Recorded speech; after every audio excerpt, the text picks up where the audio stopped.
Hello and welcome everyone back to another episode of the Publisher Lab. I am Tyler Bishop, joined alongside me today, as always, Whitney Wright. Whitney, welcome back. We're back into the revamp, episode 3 of the revamp episode. God only knows. I think it's like 200 something. Really, that many? I think so. I don't know. We'd have to fact check that. But I was telling you before the podcast, I'd actually been training an AI voice model on like all of our old Publisher Lab podcasts. And there was definitely enough for it to source most words that I've said. So I've said most words that I say in the podcast over the course of all the podcasts. So there you go. Yeah, you were talking about how it collected your hello a little. Funny though. Yeah. Well, anytime I run the command to make it say hello, it always says hello. Yeah. As if I'm like a robot or something, which in that case I guess I am. Yeah.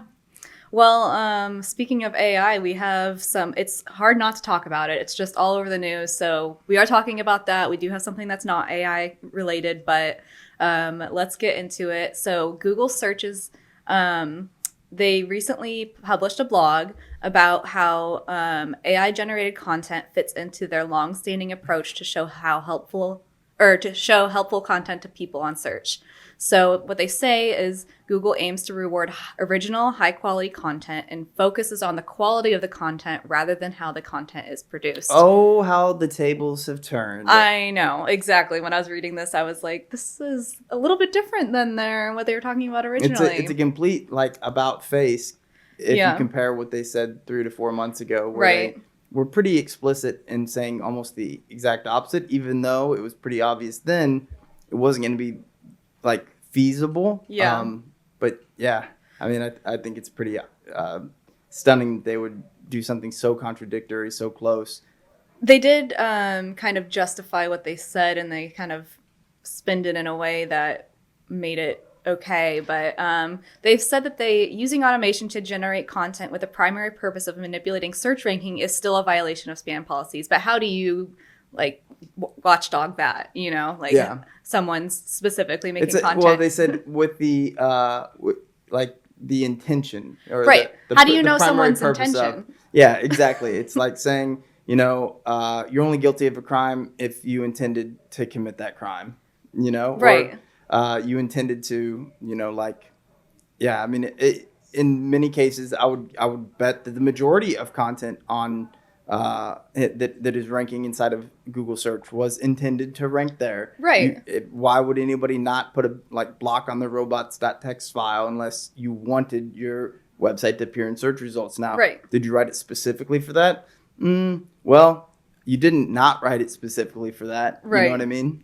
I know, yeah. It's a really gray area, and they kind of have said that AI has been used to generate content for a while now because sports scores, weather forecast transcripts, stock market news. Yeah, it has, which is true. It is AI, but I feel like they're kind of trying to grasp at straws here, to prove their point. They are. I think that they wanted to discourage it, and I think before ChatGPT was released, I think they expected, even if it was, to be something that was, probably the early adopters of the space maybe trying it out or something like that, and they wanted to discourage that so that they could, continue to work on Lambda or whatever it was. But I think now that they realize that it's basically impossible for them to actually penalize it or identify it, they're just trying to guide people towards.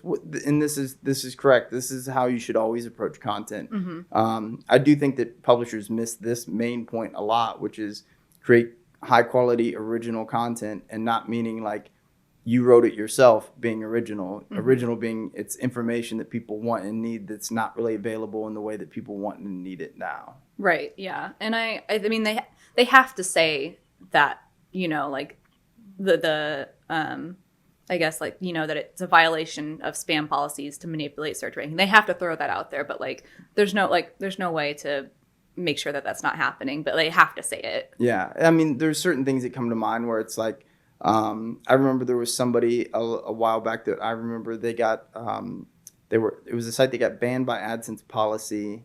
And the reason is they were basically, they were scanning a database and then having something auto-generate obituaries.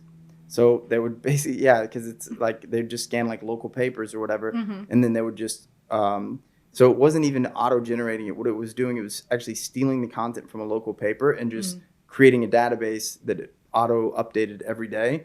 And Google was like, look, number one, it's not original. You're like taking it from local papers. Just because they're not all on the internet doesn't mean it's, not taking the content. And then on top of that, it's nothing original or new. It's like you're just databasing it all together here.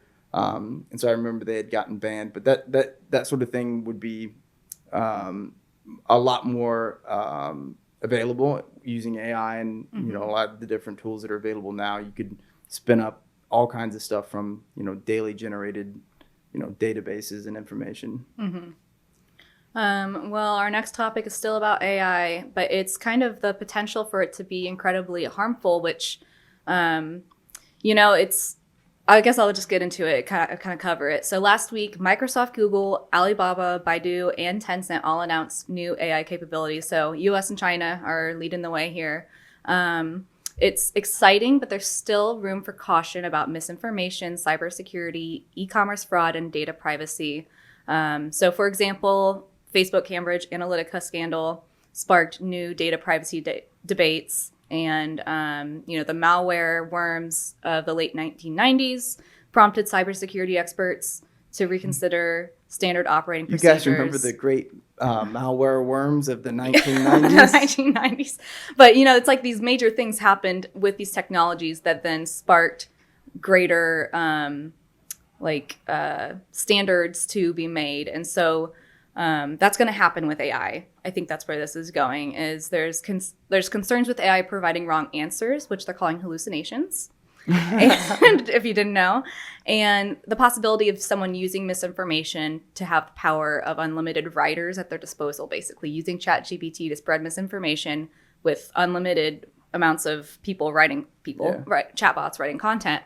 And so AI is spreading so fast that we may be too slow to get ahead of it and put up effective restrictions, which I feel like is definitely a possibility. It's not just a possibility, it's an inevitability. Yeah. From the standpoint of, many of these engines are like, and when people are talking about like artificial intelligence, especially the ones that are like using like semantic language processing and different things like that, what you're going to find is that these things, even though you can build in restrictions and rules and stuff, it's like eventually, especially if it's open source, which people are working on open source versions of these things, it's like you can just go in and remove those things, or you can find workarounds. I mean, the AI itself will find workarounds sometimes, right? Like ChatGPT, it's not supposed to give you a fake answer, but it will literally make things up sometimes. And I remember a long time ago when we were doing machine learning at Azoic, one of the things that we had to sort of like figure out was the machines would often, like, we'd make rules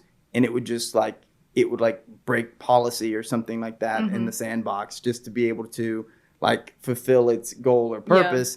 And you'd be like, well, we made a rule that said it shouldn't violate the policy, but it's like the objective was, and so it was going to test breaking the policy to see what happened, right? Like it's like a adolescent, young man where it's like, I'm going to bend the rules, you know? So I think that it's inevitable, and I do think that there is probably a little bit of fear-mongering going on with this. I think people imagine both AI solving the world's problems and it also causing the world's collapse, and it'll do neither, in the same way that, the internet has brought us many great benefits, but also a lot of really unique challenges and just entire complex, like, very human problems that we have now that, can be attributed to that as well. So it's going to be something like that, and it is not probably going to be a Terminator type scenario. Right. It's also not going to also like create a utopia, I don't think.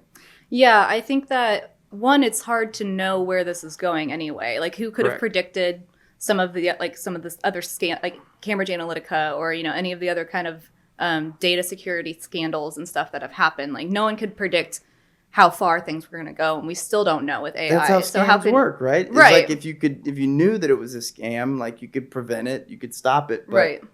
They can do their best to create things to kind of rein in AI a little bit, but like if you can't predict everything that's going to happen, you can't put safeguards in to prevent, I guess like catastrophic is a big word, but like big things from happening. Yeah. But, you know, like we don't know where AI is going to go. And so I think that being concerned is definitely important. But yeah, I think you said fear mongering is kind of definitely happening here. I do think that long term, that one of the bigger concerns is identity verification. So if you can be like, you know, you think about a deep fake or even the voice thing we were talking about at the beginning, it's like those are two things that humans use to identify each other, right? Like your eyes and your ears.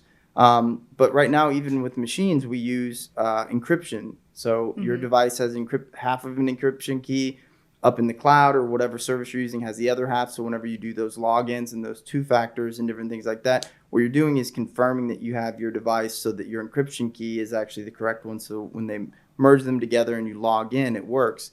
AI can solve a lot of those problems. And a lot of the techniques that we use today for hacking and breaking those things are the math makes it hard, but machines are real good at math. I know. And it wouldn't be very hard to use a machine to both trick somebody into giving you some kind of information about their identity, and then also then use that to like break their encryption. So I think that that's probably the larger short-term like mega problem that AI is going to bring.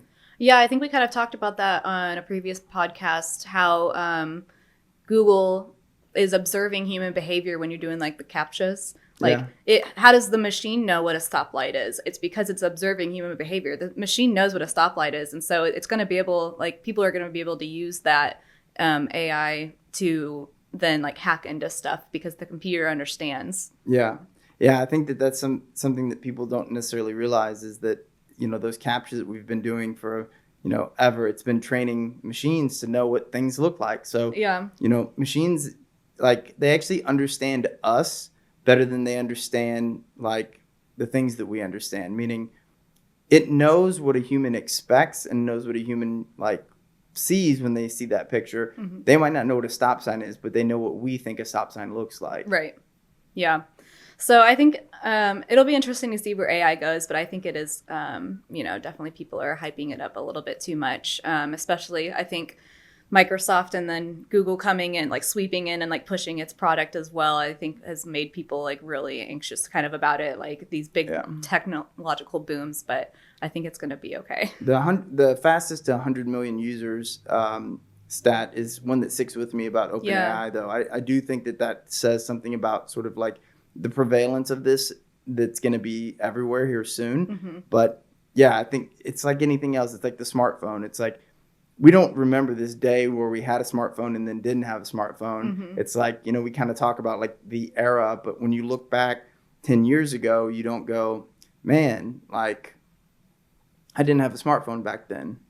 Right. Yeah, I agree. And it was 10 years ago for me, actually. It was my first smartphone. Yeah, I know. So lastly, we have Meta. Can't get away without talking about Meta. They are aiming to increase transparency in their ad targeting for Facebook and Instagram users. This is an article by Search Engine Land. They recently launched an updated version of Why Am I Seeing This Ad? They collaborated with privacy experts and stakeholders to get feedback on increasing transparency in their ad systems. And it includes information on how they use machine learning to deliver ads and information on how your activity on and off the platform informs the machines. So, for example, you could like a friend's post or interact with a sports website, and that may inform the machine learning models to deliver the ads you see.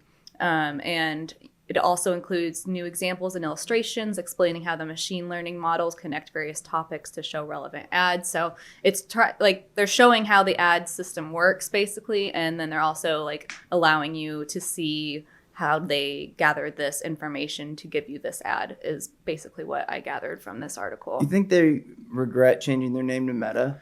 I feel like maybe they should have just stuck with Facebook, honestly. Yeah, or they should have just been like F book or something. I don't know.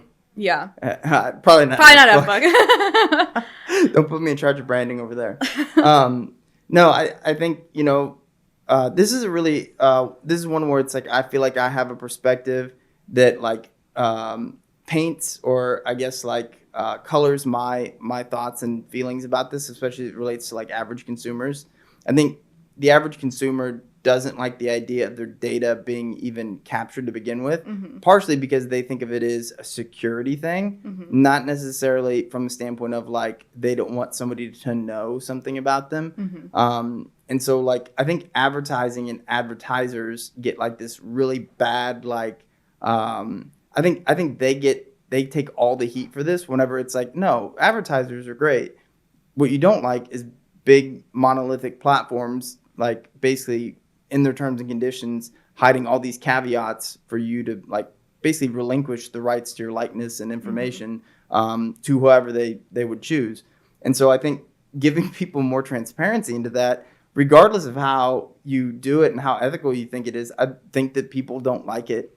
So I imagine this will be both unhelpful and unpopular for a lot of reasons. I see this as them giving into pressure of what they perceive to be a public problem that's really honestly created by people like Apple and Amazon who live at a level that's below Facebook where they can collect data and information without having to get express permission in the same way that somebody like Facebook does. Yeah, I know that Apple is a big pressure, and I think that they mentioned it in this article actually, was that Apple is kind of driving the privacy part of like big tech. I think that they're able to use it to their advantage, that they are, like we're the privacy company and, then people like trust them. And so maybe overlook things that they're doing, but it makes other companies like Meta have to answer to that. And it makes them maybe look bad. Yeah. Well, I mean, you think about the device that you use, I have an Apple phone and, every time I download a new app or I'm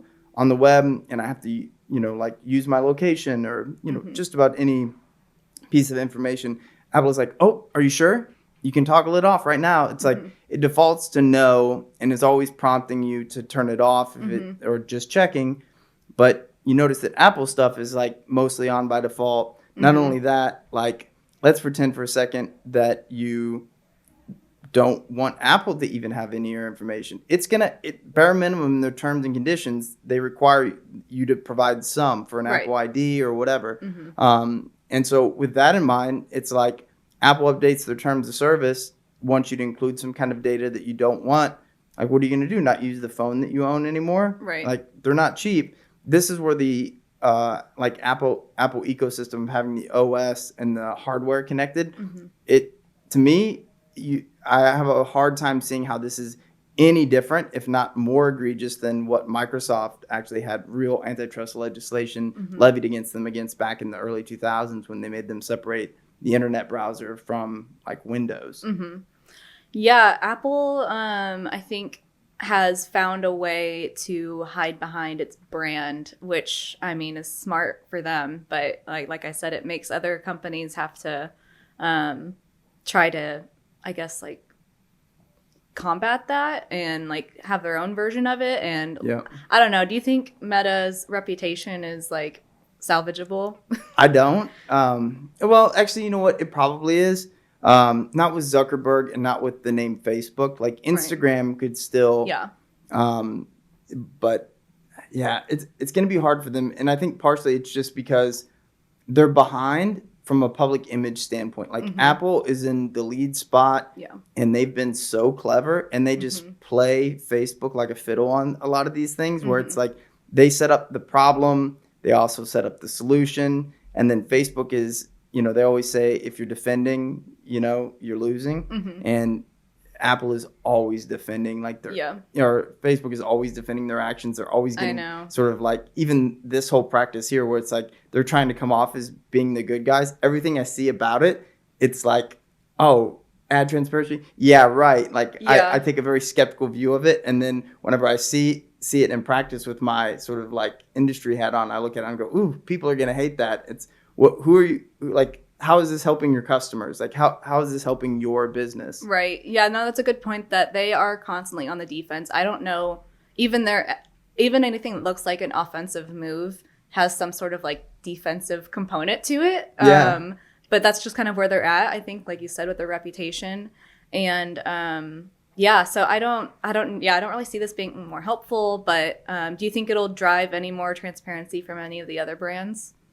I don't. I actually think, most of the other brands, they're more concerned with how do they change the system that we operate within so that it looks different whenever they do the same things they do today. So like Google's privacy sandbox and all the things that they've been trying to do to make it seem like we're not going to track third-party cookies anymore.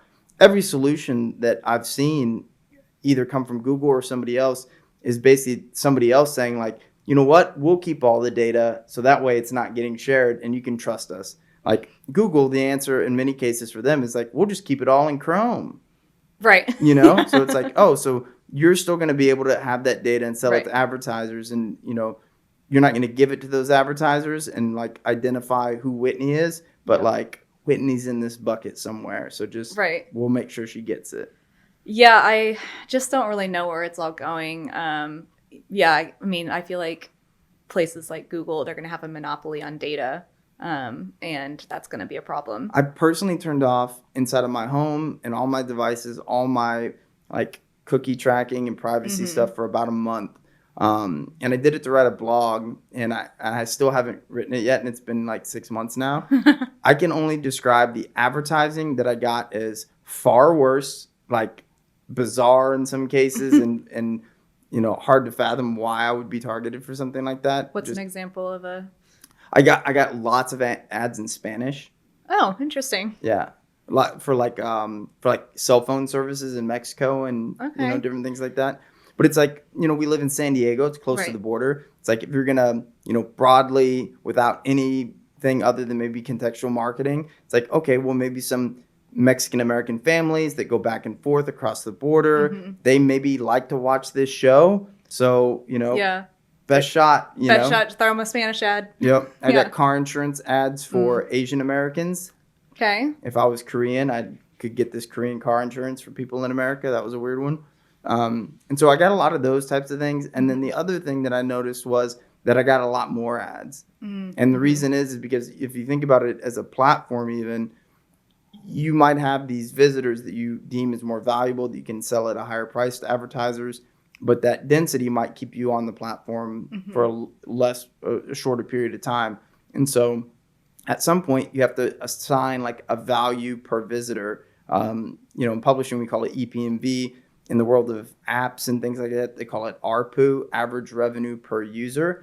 And so if my average revenue per user is really low, one way to bring that up is to like just give me more ads, right? Yeah. Well, we'll see where ad transparency goes. We'll see how this pans out for Facebook, for Meta. We'll, I don't, like you said, I don't see it going super well, but they seem to do a lot of things where it's like so easy to predict that it's going to be, you know, like I know, like who's not shelved in like 3 months, but I know. Well, that's it for the topics that we have to chat about. Is there anything else that you wanted to discuss? No, you know, it makes me feel good to be able to, you know, take a break from the AI briefly just to kind of like hammer Meta a little bit. Yeah. You know, it's like junk food. I'm pretty sure everybody can kind of like, you know, relax a little bit and just kind of bash Facebook for a little while. But yeah, it's at a peak right now. It'll start fading over the next couple weeks and months and stuff. There'll be less, you know, AI content, but it's just what's hot right now. Everybody's concerned about it, wants to use it, wants to know how it's going to make publishing better or worse. And I know if you're a publisher that listens to the show, you know, I've talked to a few people, and you know, this is what everybody's talking about, and I think people are looking for some sort of at least guidance and maybe just conversation about it so that they can sort of like, you know, bounce their thoughts and opinions and ideas that they have about what's changing around us against, you know, other people that they know maybe live and work in this space. So hopefully everybody's enjoying it. And yeah, you can watch the show if you haven't had a chance to check us out on YouTube yet. We're on there. So yeah, we out here. All platforms that you can listen to podcasts are on there.